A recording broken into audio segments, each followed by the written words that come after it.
और पाकिस्तान जो है ऑपरेशन ट्यूपॉक जो है शुरू करता है। तो ये जो ऑर्गेनाइजेशन होती है आइक्वान, जो इंडियन आर्मी खड़ी करती है एक तरीके से, जो काउंटर टेररिस्ट ऑर्गेनाइजेशन आईएसआई में एक सर्टन फैक्शन था, उसकी सोच ये थी कि उन्हें जो है बदला चाहिए बांग्लादेश का। डेमोक्रेसी में अपना विश्वास पूरी तरीके से जो है खो देते हैं और वो एक टेररिस्ट ऑर्गेनाइजेशन की स्थापना करते हैं जिसका नाम होता है हिजबुल मुजाहिदीन। 90s में जो है कश्मीर में टेररिज्म अपनी पीक पे पहुंचा था। इसको समझने के लिए हमें 80 के दशक को जो है थोड़ा समझना पड़ेगा। सबसे पहले तो 80s में सोवियत और अफ़गान वॉर होती है। इसके चलते United states of America Saudi Arabia के साथ मिलके एक कहिए कि एक इंटरनेशनल जिहाद जो है अनाउंस करता है। वो पूरी तरीके से मुजाहिदीन को जो है सपोर्ट करता है, जो अफ़गान मुजाहिदीन से जो सोवियत यूनियन के ख़िलाफ़ अपनी जंग जो है कर रहे थे। और सीरिया से, सऊदी अरेबिया से, मिडल ईस्ट से जो है यहाँ पे लोग आते हैं जो अफ़गानिस्तान के लिए जो है लड़ते हैं सोवियत के ख़िलाफ़। इसमें ओसामा बिन लादेन भी शामिल थे। और साथ ही साथ जो है जो वहाबी विचारधारा है, जो कि एक बहुत ही एक्सट्रीम फॉर्म ऑफ इस्लाम है, वो भी जो है यहाँ पे लाया जाता है। सऊदी उलेमाज़ आते हैं, जो यहाँ के जो मस्जिदें हैं और जो यहाँ पे जो मुजाहिदीन के जो कैंप्स लगाए जाते हैं, उनको जो है पूरी तरीके से उस आइडियोलॉजी में जो है ढाला जाता है। बाकी वेपन्स आते हैं, पूरा एक जो है इंफ्रास्ट्रक्चर खड़ा किया जाता है टेररिज्म का। तो जैसे ही सोवियत यूनियन जो है यहाँ से रिट्रीव करता है, ये पूरा जो टेररिस्ट इंफ्रास्ट्रक्चर है ये इंडिया की जो है तरफ जो है डायरेक्ट कर दिया जाता है और पाकिस्तान जो है ऑपरेशन ट्यूपॉक जो है शुरू करता है। इस ऑपरेशन के जो है 3 मेन ऑब्जेक्टिव होते हैं। सबसे पहले तो कश्मीर में एक जिहाद नैरेटिव खड़ा किया जाए, वहाँ का जो लोकल यूथ है उसे मिलिटेंसी में जो है धकेला जाए, मिलिटेंसी को जो है पॉपुलर किया जाए और एक तरीके से एक इस्लामिक जिहाद नैरेटिव यहाँ पे जो है खड़ा किया जाए। तो पूरी तरीके से एक वहाबी विचारधारा कश्मीर के ऊपर थोपी जाती है पाकिस्तान द्वारा ऑपरेशन ट्यूपॉक के ज़रिए, क्योंकि पाकिस्तान के पास ऑलरेडी एक terrorist infrastructure was in place. उन्होंने अमेरिका को जो है पूरी तरीके से सपोर्ट किया था सोवियत यूनियन के जंग के ख़िलाफ़। तो वो सारे रिसोर्सेज जो है कश्मीर की तरफ जो है डायरेक्ट कर दिए जाते हैं। तो इसी दौर में फिर जो है ये लश्कर तैयबा जैसी जो है ऑर्गेनाइजेशन आती हैं और कई सारे जो लश्कर तैयबा के जो फाइटर्स होते हैं, जो टेररिस्ट होते हैं, वो लोग होते हैं जिन्होंने सोवियत के ख़िलाफ़ जो है जंग लड़ी थी। इसका जो मेन पर्पज़ होता है वो ये होता है कि कश्मीर को जो है पाकिस्तान में जो है जोड़ा जाए। कहीं ना कहीं जो पाकिस्तान के जनरल्स थे, जो आईएसआई में एक सर्टन फैक्शन था, उसकी सोच ये थी कि उन्हें जो है बदला चाहिए बांग्लादेश को जो वॉर करके इंडिया ने पाकिस्तान से अलग किया था। They wanted revenge for that. तो वो भी एक थॉट प्रोसेस था। तो 80s के दौर में जो है कश्मीर में भी काफ़ी अनरेस्ट होता है और वहाँ पे 87 के इलेक्शन होते हैं, वो एक टर्निंग पॉइंट है, क्योंकि ये इलेक्शन जो है एक वहाँ पे मुस्लिम यूनाइटेड फ्रंट करके एक पॉलिटिकल पार्टी खड़ी होती है, जो कलेक्टिव होता है तमाम तरीके की मुस्लिम ऑर्गेनाइजेशंस का और अलग अलग जो इस्लामिक जो है विचारधारा से जो जुड़े लोग थे, डिफरेंट इस्लामिक स्कूल्स थे कश्मीर के अंदर, वो सब जो है साथ में आके जो है ये इलेक्शन लड़ते हैं कांग्रेस और नेशनल कॉन्फ्रेंस के खिलाफ। इसमें उनके जो है एक बहुत प्रमुख लीडर होते हैं मुस्लिम यूनाइटेड फ्रंट के, जिनका नाम होता है सैयद सलाउद्दीन। वो इलेक्शन जो है काफ़ी बड़ी मात्रा से जो है जीत रहे होते हैं और ऐसा लग रहा होता है कि वो जीत ही जाएंगे, लेकिन रिज़ल्ट आते आते जो है जो फाइनल रिज़ल्ट होता है वो बिल्कुल अलग होता है। नेशनल कॉन्फ्रेंस के जो लीडर हैं वो उन्हें हरा देते हैं। तो सैयद सलाउद्दीन और जो उनकी पूरी जो मेंबर्स होते हैं उनकी पार्टी के, उन्हें लगता है कि ये इलेक्शन जो है रिग किए गए हैं और पूरे एरिया में, पूरे रीजन में एक तरीके से अनरेस्ट होता है।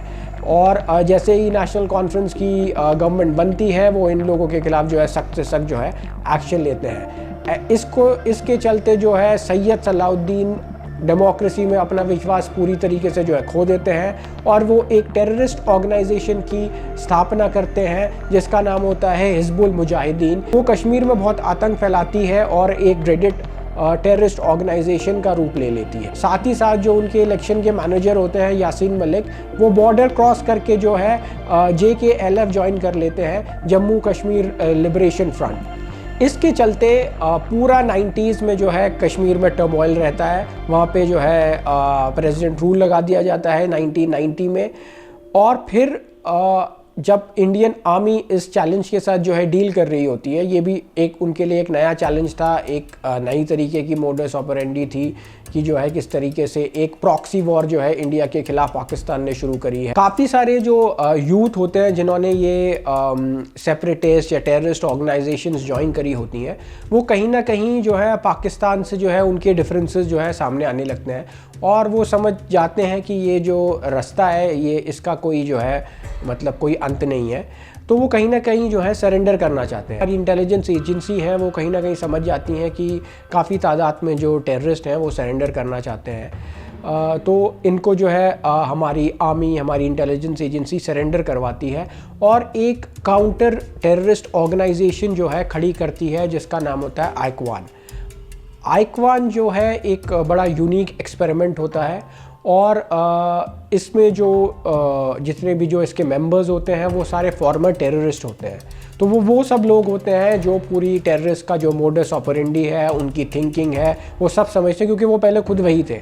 और काफ़ी सारे जो ड्रेडेड टेररिस्ट हैं वो लोग इनके दोस्त भी होते हैं। तो ये जो ऑर्गेनाइजेशन होती है आइक्वान, जो इंडियन आर्मी खड़ी करती है एक तरीके से जो काउंटर टेररिस्ट ऑर्गेनाइजेशन बोलें या एक तरीके से मलेशिया बोले, ये जब जो है खड़ी करती है तो इससे काफ़ी मदद मिलती है इंडियन आर्मी को टेररिज्म की कमर तोड़ने में, क्योंकि ये इंडियन आर्मी को एक्शनेबल इंटेलिजेंस ला के देते हैं, जिसके चलते जो है आर्मी जो है ऑपरेशंस कर पाती है और आइक्वान के मेंबर्स आर्मी के साथ होते हैं, साथ में मिलके ऑपरेशंस करते हैं। उन्हें पता होता है कि टेररिस्ट कहाँ आ रहे हैं, कहाँ रुकेंगे, किस घर में रुकेंगे। इसके चलते ही कश्मीर में 96 में जो है दोबारा जो है इलेक्शन हो पाते हैं। तो ये जो 90s में एक तरीके से देखें तो पूरी जो वहाबी विचारधारा है वो कश्मीर पे हावी हो जाती है। एक बहुत ही वायलेंट एक्सट्रीमिस्ट फॉर्म ऑफ इस्लाम जो है कश्मीर में दिखता है, जो कि कश्मीरियत के बिल्कुल विपरीत है। कश्मीर का इस्लाम है वो कंपोजिट कल्चर की बात करता है जिसमें हम कश्मीरियत कहते हैं। और इनके एक तरीके से जो बड़े एक विचारक रहे हैं वो हैं नुंद ऋषि, जो कि जिसके जो है हिंदू और मुसलमान दोनों ही उन्हें बहुत ही जो है इज़्ज़त की नज़रों से देखते हैं। साथ ही साथ जो है लाल डेड, जो एक शेवाइट थी, एक एगैलिटेरियन सोसाइटी की बात करती थी और हिंदू मुसलमान दोनों ही उनको भी जो है मानते थे। तो कश्मीर में हमेशा से एक जो है कंपोजिट कल्चर रहा है। इस तरीके की जो एक एक्सट्रीमिज़म है वो यहाँ कभी नहीं देखा गया। ये जो है बाहर से जो है कश्मीर के ऊपर जो है कहीं ना कहीं थोपा गया। तो थ्रू आउट 90s जो है कश्मीर में इस तरीके से जो है टर्मोइल रहता है और जितने भी ये टेररिस्ट ऑर्गेनाइजेशन यहाँ पे आते हैं, जैसे जो लश्कर ए तैयबा के लोग थे या जो है बाद में जो है जो मसूद अज़हर हैं वो भी अपनी एक ऑर्गेनाइजेशन खोलते हैं, जैश ए मोहम्मद, ये सब उसामा बिन लादेन से भी कहीं ना कहीं जुड़े होते हैं। और 2000 में ये जैश ए मोहम्मद को जो है स्थापित करते हैं, जो रिस्पॉन्सिबल होता है इंडियन पार्लियामेंट में अटैक जो होता है उस पर भी। और अभी ऑपरेशन जो सिंदूर हुआ था उसमें भी जैश ए मोहम्मद के जो है काफ़ी एरियाज़ जो है टारगेट किए गए थे, जिसमें ऐसा खबरों के अनुसार बताया गया था कि जो मसूद अज़हर हैं उनके काफ़ी जो है रिलेटिव्स हैं उनकी उसमें जो है डेथ भी हुई थी। और अभी हाल फिलहाल में जो अटैक हुआ है लाल किले के ऊपर उसमें भी जो है जैश ए मोहम्मद का कहीं ना कहीं जो है एक हाथ जो है दिखता है। और ऑपरेशन सिंदूर के बाद जो है उन्होंने एक महिलाओं का एक टेररिस्ट जो है संगठन जो है स्थापित किया है। तो ये टेररिज्म की प्रॉब्लम आज भी जो है इंडिया इसके साथ जो है ग्रैपल कर रहा है, स्ट्रगल कर रहा है। और इसकी बुनियाद कहीं ना कहीं देखी जाए तो जो कोल्ड वॉर स्ट्रैटेजीज थी यूनाइटेड स्टेट्स ऑफ अमेरिका की सोवियत यूनियन को कॉम्बैट करने के लिए, वही ये वहाबिज़म जो है ये पाकिस्तान, अफ़गानिस्तान और कश्मीर में कहीं ना कहीं जो है लेके आए। ऐसा नहीं कि अगर ये नहीं होता तो कश्मीर में शायद टेररिज्म नहीं होता, कश्मीर में जो पॉलिटिकल टर्मोइल है उसका पाकिस्तान एडवांटेज लेने की कोशिश नहीं करता, बिल्कुल करता है। लेकिन शायद अगर वो वहाबी और वो टेररिस्ट इंफ्रास्ट्रक्चर पाकिस्तान में खड़ा नहीं किया गया होता सोवियत अफगान वॉर के चलते, तो ये प्रॉब्लम इतनी बड़ी नहीं होती जितनी बड़ी ये आज है और जितनी बड़ी ये पिछले 25-30 सालों से जो है हम देखते आ रहे हैं। और ये वहाबी विचारधारा सिर्फ साउथ एशिया में ही नहीं सिमट के रही। ये 90s में हमने देखा था कि जब बॉल्कन वॉर्स हुई थी तो वहाँ पे भी ये जो है जो जिहादीज थे ये काफ़ी जो है उस बड़ी तादाद में वहाँ पर भी गए थे। उसके बाद आज की तारीख में जो अफ्रीका का पूरा साहेल रीजन है, जो नाइजीरिया है, निजर है, माली है, बुर्किना फासो है, यहाँ पे भी एक्सट्रीमिज़म बहुत बढ़ गया है। ये एक्सट्रीमिस्ट आइडियोलॉजी पूरी दुनिया में ट्रैवल कर रही है, जिसकी जो बुनियाद थी कहीं ना कहीं 80 के दशक में जो है रखी गई थी। और ये जो अभी हाल फिलहाल में अटैक हुआ है, ये हिंडलैंड में जो है करीब 10-12 साल बाद कोई ऐसा अटैक हो रहा है। एक दौर था 2005 और 2008 के बीच में, जब ये एक मतलब रेगुलरली हम सुनते रहते थे कि कहीं जो है बॉम्ब ब्लास्ट हो गया। दिल्ली में अक्सर बॉम्ब ब्लास्ट होते थे, पुणे में होते थे, बॉम्बे में होते थे, इंडिया भर में ये पूरे इंडिया में जो है इस तरीके के बॉम्ब ब्लास्ट जो है रेगुलरली होते रहते थे। तो जो सिक्योरिटी apparatus है इंडिया का, जो सिक्योरिटी की जो एजेंसीज़ हैं, उन्होंने काफ़ी अच्छा काम किया पिछले 10-12 सालों में।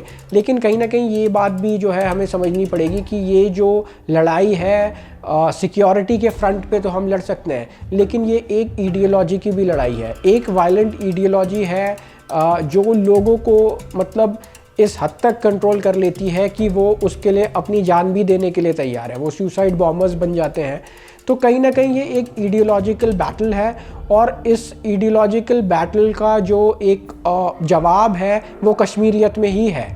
तो जो कश्मीर की जो फ़िलासफ़ी है, जो वहाँ का सूफिज़म है, उसको हमें जो है समझना पड़ेगा, उसके मैसेज को लोगों तक लेके जाना पड़ेगा, तभी हमें जो है कश्मीर में जो है हम जो है शांति की जो है उम्मीद कर सकते हैं। तो वो कश्मीरियत को पहचानना बहुत ज़रूरी है, तभी जो है ये आइडियोलॉजिकल बैटल जो है जीता जा सकता है। I hope you like the video, please do subscribe to the channel.